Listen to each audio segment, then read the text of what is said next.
bom dia. Bem-vindos aqui a mais um episódio do podcast Desconstruir a Mente, um podcast sobre hábitos de vida saudável e também saúde e bem-estar. E este é um episódio muito especial porque vai ser o último episódio aqui da primeira temporada e por isso eu tive que trazer uma pessoa da nossa cidade. Olá, Irene. Olá, bom dia. Sinto-me muito honrada por ser o último episódio, que maravilha! Como caldense, para mim é um gosto muito e enorme, muito grande estar aqui a falar com outra caldense sobre um assunto tão importante como psicologia da saúde e do bem-estar. A Irene é aqui especialista neste assunto e, embora eu já a conheça, se calhar aqui alguns dos nossos ouvintes ainda não te conhecem, Irene, por isso acho que seria importante apresentar-te, falar um bocadinho sobre o teu percurso, sobre a tua história, como é que chegaste aqui. Exato. Bem, antes de mais, Jenny, obrigada pelo convite. É um gosto enorme estar aqui hoje e obrigado também aos ouvintes lá em casa que clicaram neste episódio. Espero muito que gostem. O meu objetivo é que hoje saiam um pouquinho mais inspirados. Portanto, para quem não me conhece, o meu nome é Irene, sou fundadora do Waves of Thoughts. Basicamente trabalho como coach e como criadora de conteúdos e ferramentas para Mindful Growth. Basicamente, Mindful Growth é uma proposta que eu tenho vindo a criar de desenvolvimento pessoal e profissional também, um pouquinho mais equilibrada, sem aquele hustle, sem aquele burnout, com muito mais intenção por detrás. Portanto, através de conteúdos digitais, nas redes sociais, vídeos no YouTube, coaching personalizado, individual, workshops de grupo também e mais recentemente também lancei um journal guiado, basicamente um livrinho com exercícios para bem-estar mental também. É um pouquinho isso, mas voltando um pouquinho atrás na história, como é que eu cheguei a este ponto? Como disseste muito bem, eu sou aqui das Caldas, nasci e cresci nas Caldas e aos 18 anos decidi ir para fora. Fui para o Reino Unido, fui estudar Psicologia com Neurociência. Depois do Reino Unido fui novamente para outro país, desta vez fui para a Holanda e foi aí que eu tirei o meu mestrado em Psicologia Positiva. E agora ando pela Croácia, de onde partilho o meu trabalho pelo mundo. Por todo o mundo, para todos os cantos do mundo, basicamente. Foi aqui uma jornada bastante interessante. Conta-nos, Inês, como é que descobriste aqui a psicologia positiva? Porque normalmente as pessoas seguem assim psicologia e depois acabam por ir para a psicologia clínica ou assim alguma área assim mais comum, mas psicologia positiva é uma coisa bastante específica, não é? É verdade, é uma área muito recente, é uma área pouco mais velha que eu até, e eu descobri-a um pouquinho ao caso. Eu descobri-a basicamente no meu último ano da universidade. É uma história engraçada até. Foi na semana anterior às aulas começarem. Eu estava na pausa do meu turno, porque sim, enquanto eu estudei afora também trabalhei, fiz muito voluntariado. Não é só diversão, como às vezes se pensa. Também trabalhei muito e basicamente na pausa do meu turno ainda não tinha nada para fazer, as aulas ainda não tinham começado, não havia nada para estudar, nada de muita importância, então decidi ir até à biblioteca no campus, na universidade. Comecei a ver os livros, a observar, e houve um livro que realmente quase me saltou para cima, que se chama Flourish, do Martin Seligman. Flourish, basicamente em português, traduziria para florescer, algo assim do estilo, florescer. E bem, eu comecei a ler o livro e aquilo realmente soava mesmo... Era mesmo aquilo que eu andava à procura. Porque eu, quando fui estudar, eu tinha muito em mente que queria estudar psicologia para adolescentes, para ser psicóloga para adolescentes e crianças. Mas foi interessante porque quando comecei a ter aulas relacionadas a esse tema, decidi que realmente não era bem aquilo.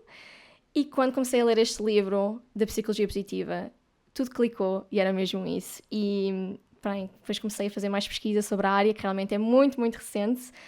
Na altura havia poucos cursos, muitos poucos cursos, ainda também é muito pouco, é muito recente. Fui pesquisar, encontrei um curso na Holanda, o curso que iria fazer no ano a seguir, e foi assim que eu descobri a área. Mas se calhar convém explicar um pouquinho a diferença da psicologia positiva versus a psicologia tradicional, não é? Eu diria que a psicologia tradicional foca-se muito nas perturbações, nos distúrbios mentais, doenças, tratar o paciente, não é? Trazer a pessoa mais num estado menos positivo para um estado um pouco mais neutro. E eu diria que a psicologia positiva adiciona um pouco a isso. Ou seja, a psicologia positiva foca-se muito em promover o potencial no que está bem, na felicidade, certo? Ou seja, o nosso objetivo é trazer a pessoa desse estado mais neutro para um estado mais positivo, mais feliz, com mais fulfillment, certo? Portanto, adiciona um bocadinho aí, portanto, é uma estratégia um pouquinho diferente e é um pouquinho isso que eu tento fazer com todo o meu trabalho, redes sociais, coaching, etc. Tu passaste aqui das Caldas da Rainha para 2 sítios muito diferentes, o que se calhar também te levou aqui a descobrir novas culturas e novas tradições que te puxaram aqui para fora da tua zona de conforto. Quais é que sentes que foram aqui os principais desafios de estudar para fora? O que é que dirias relativamente aqui a estas duas experiências tão interessantes? Ups, desculpa interromper o teu podcast, mas temos uma grande novidade para ti. Podes anunciar aqui connosco. Contacta-nos já. Eu acho que não há coisa mais fora da zona do conforto que é ir morar para fora. E eu gosto muito desta parte do crescimento e de sair da zona do conforto. Mas realmente, ir estudar e morar para fora, especialmente logo aos 18, não é? Passar daqui das Caldas, que é uma cidade mais pequenina, para todo o mundo, é realmente um grande desafio.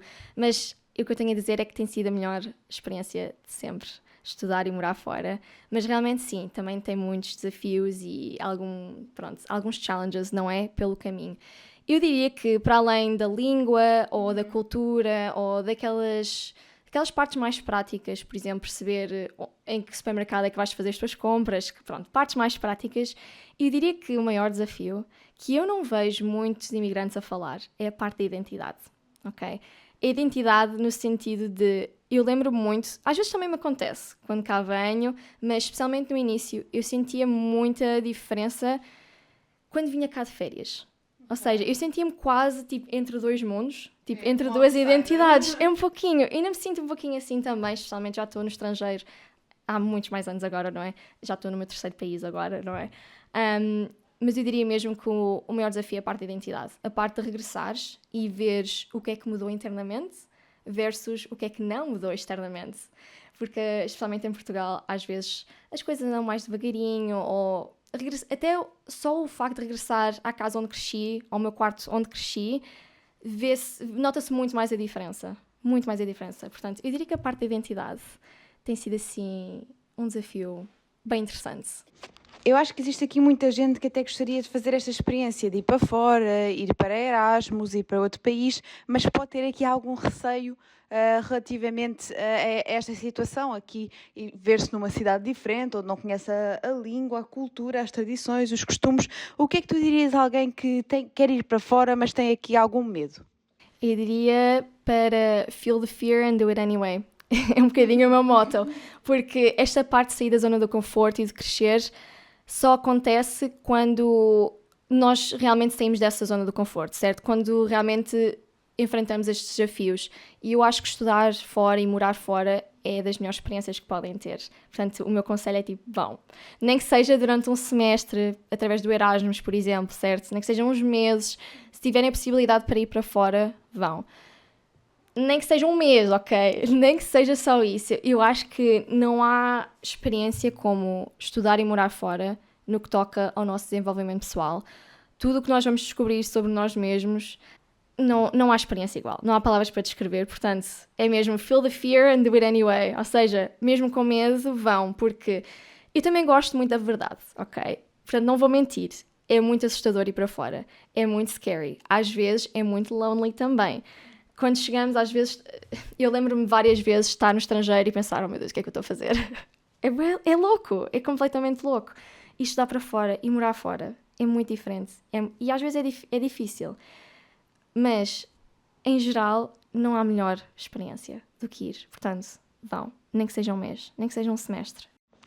E relativamente aqui à tua profissão, ao caminho que escolheste e aqui à vida que estás a construir, ao percurso que estás a levar, como é que tu descobriste que era a psicologia positiva que te querias focar? Porque eu acho que muitos de nós até podem saber aquilo que gostam ou podem saber aquilo que gostariam de fazer com a sua vida, mas há tantas escolhas, há tantos percursos diferentes, existem tantas alternativas para onde podemos seguir e que às vezes pode ser aqui um bocadinho confuso. Como é que a psicologia positiva apareceu na tua vida? Isso é muito verdade, porque às vezes quanto mais opções temos, mais difícil é.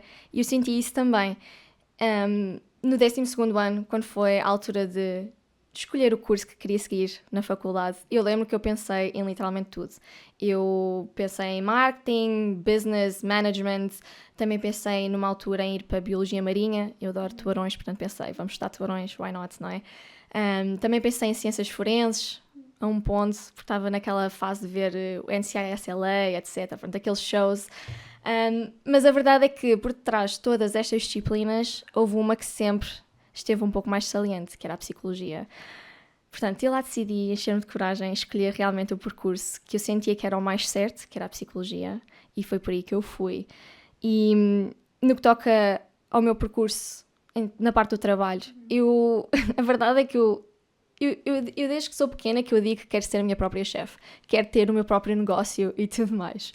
Portanto, começou um pouquinho também esta parte de querer ter o meu próprio negócio, e especialmente aos 13 anos, com o surgimento do YouTube.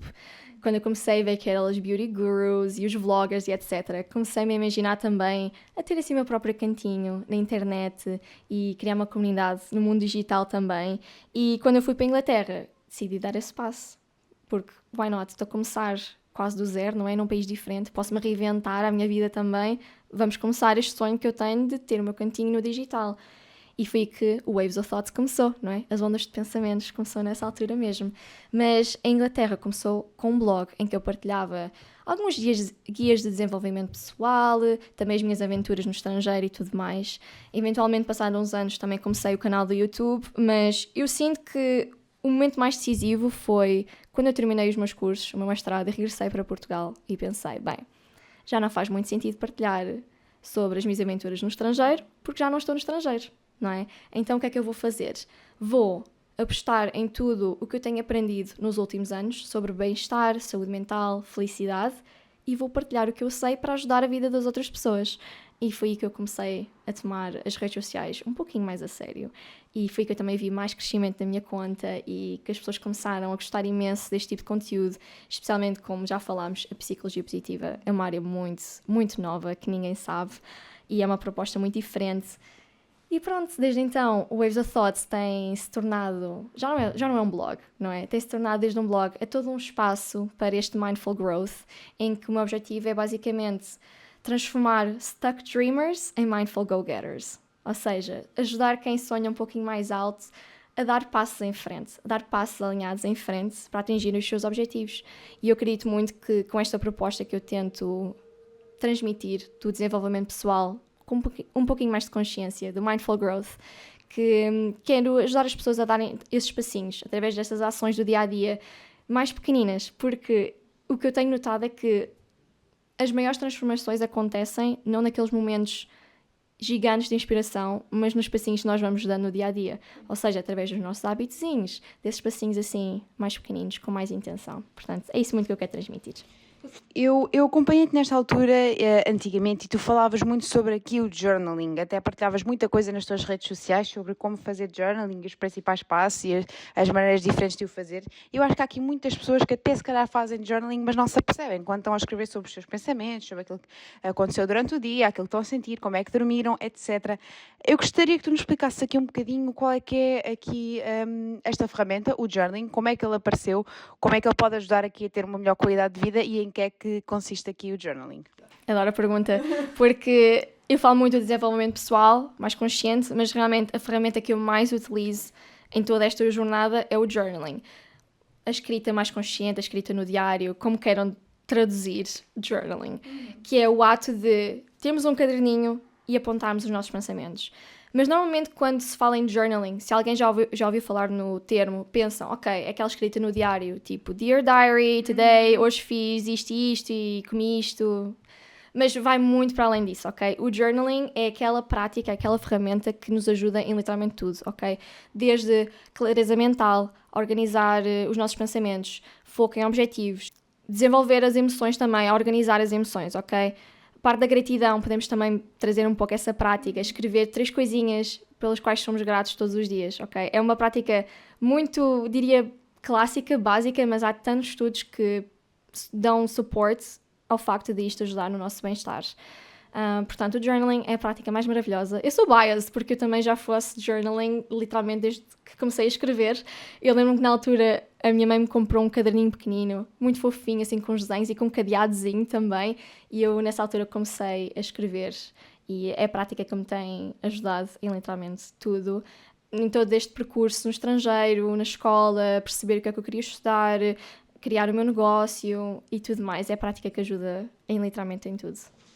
Eu também já reparei que tu trouxeste aqui uma ferramenta muito poderosa, aqui o Happiness Diaries Journal. Conta-nos, como é que surgiu aqui o processo de criação deste caderninho mágico? O Happiness Diaries Journal eu diria que é das minhas criações preferidas. De tudo que eu já criei, é amazing. O facto de eu poder literalmente pegar no caderno, que há 5 anos atrás era só uma ideia, que eu na altura tive e que pensei, bem, isto é impossível. Tipo, there's no way que isto algum dia se vai tornar real, mas basicamente é um journal guiado, é uma experiência de journaling guiada. É um caderninho, um livro com muitos exercícios, perguntas para reflexão, goal setting, ferramentas baseadas então na psicologia positiva, na neurociência, NLP também, mindfulness. É aqui toda uma junção de modalidades e o processo foi também muito intencional, como é tudo o que eu tento fazer. Eu queria mesmo criar uma ferramenta que ajudasse as pessoas então a dar esses passinhos em frente, porque o que eu comecei a notar é que toda a gente tem sonhos, toda a gente tem muitos objetivos, coisas que gostaria de fazer, mas no que toca à parte prática, a percentagem de pessoas que realmente dá esse espaço em frente para tentar criar esses sonhos na realidade é muito pequena. E eu pensei, não pode ser. Se nós temos sonhos, temos de pelo menos tentar. É o mínimo que podemos fazer. E, por exemplo, o journal, este caderno que eu criei, o Happiness Diaries Journal, foi um bocadinho esse sonho para mim.